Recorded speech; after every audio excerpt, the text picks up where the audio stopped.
And I spoke with the Prime Minister earlier and asked Paul's question: what happens to the government's surplus if the resources boom falters? Well, Chris, we base the budget on the best projections available to us from Treasury. We've made conservative assumptions about the price of commodities in this budget, with the terms of trade slightly falling away during the duration of the 4 years that the budget covers.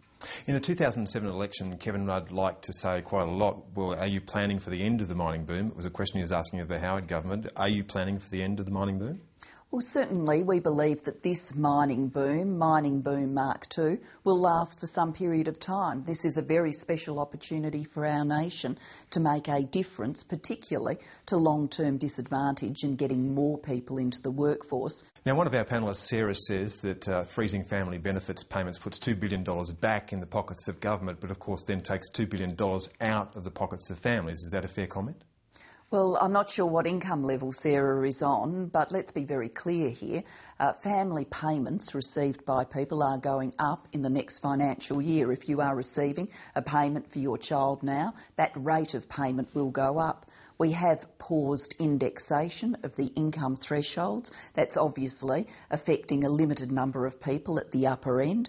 We needed to make some tough choices in this budget because it was important to get the budget back to surplus in 2012-13 as promised, and that's about families and their cost of living, including the costs of raising children, because we didn't want government to be adding to the inflationary pressures in the economy. I'd also remind too, there's a special new payment for families with teenagers because there's been an historic anomaly where the family payment system assumed a 16-year-old cost you less than a 15-year-old, and I think we all know that's not right.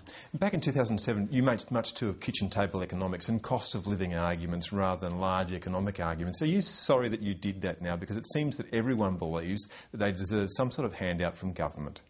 I think the two are connected, and they're connected in people's real lived experience, and they're connected in our minds too. I understand that families out there are under cost of living pressure. I understand that people get utilities bills and they look at them and they wonder, how are we going to make all of this add up? So I get that there's pressure out there on the shoulders of Australian families. But what we're doing in this budget is saying to Australian families, our priority is keeping the economy strong.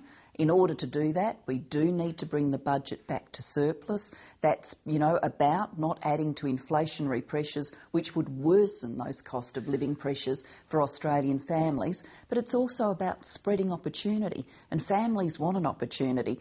Get a job, get a training place, get a better job, see their young son get an apprenticeship, see their young daughter perhaps go on to university, see their younger children in a great school, see their baby in supported childcare if they need to return to work, and all of that's in this budget. Is the family on $150,000 a year rich? Because it seems that the means testing is settling about there. Well, what I would say is I understand families on $150,000 a year still feel cost of living pressures. We have to target government payments to people in the most need. But for a family on $150,000 a year, let's be very clear, they'd continue to receive childcare tax rebate if they've got a child in childcare, and many families would. For those families, we'd be working with them to make sure that their children go to a great school. We've almost doubled the amount of money going into school education. If they had an emergency medical situation, would be down at the local public hospital. We're investing to make that public hospital better. And of course, we don't want to exacerbate their cost of living pressures by adding to inflationary pressures, and that's what a budget in surplus is about. And the people on our panel are pleased about the spending on health, but they do note with things like mental health that some of this is back-end loaded, that a lot of the payments start coming in later years. Well, this is unashamedly a 10-year roadmap for mental health. What mental health stakeholders said very clearly to us is that they wanted a clear way forward. They didn't want to be buffeted, money this year, then no money next year, and then a change program the year after. They wanted to get the settings right and build over a 10-year period so we fundamentally improve our mental health system, and that's what we've delivered with a $2.2 billion package. So when we look at that figure, figure too, and this is something that Lindsay Tanner has brought up recently. That's over 5 years, not 4, which is the usual way that these things are measured. It includes $600 million of spending that's already previously been announced. So aren't there accountancy tricks in doing that just to get a big headline number at the top? Well, there's complete transparency about this in the budget papers, and yes, we have amended a program that mental health professionals and the people who best represent the community that relies on mental health services told us wasn't working equitably, and particularly people in rural and regional Australia were finding it very hard to access. So we've made that program better. We've counted it in the $2.2 billion because it will be a better program. When you look at the way that you've designed this and getting back to surplus in just a couple of years' time, even though it's a small surplus, have you been defined by what the Coalition says a good government is, a good economic manager is, that you have to have a surplus? Because that's not always the measure, is it? I must admit I don't define myself by anything the Coalition says. If I did, all I do is listen to relentless negativity all day, every day. We don't and yet listen. It appears so with this desperation to get into even a small surplus. Oh, no, this is nothing to do with the Coalition's critique. This is to do with my understanding and the government's understanding about what will best keep our economy strong. When we had the global financial crisis, the biggest global economic challenge the world has faced since the Great Depression, it was the right thing to do, to have a deficit, to have a debt, to keep supporting jobs, keep Australians in work. I'm glad we did that and we kept this country out of recession. Now, as we're moving up and the economy is coming to full capacity, the right thing to do is for government to reduce its footprint and not to add to inflationary pressures. Over the next 4 years, the amount of money you're going to spend on detention is going to go up by $2 billion. So that's one real growth area in the budget. How much closer are you to a deal with Papua New Guinea?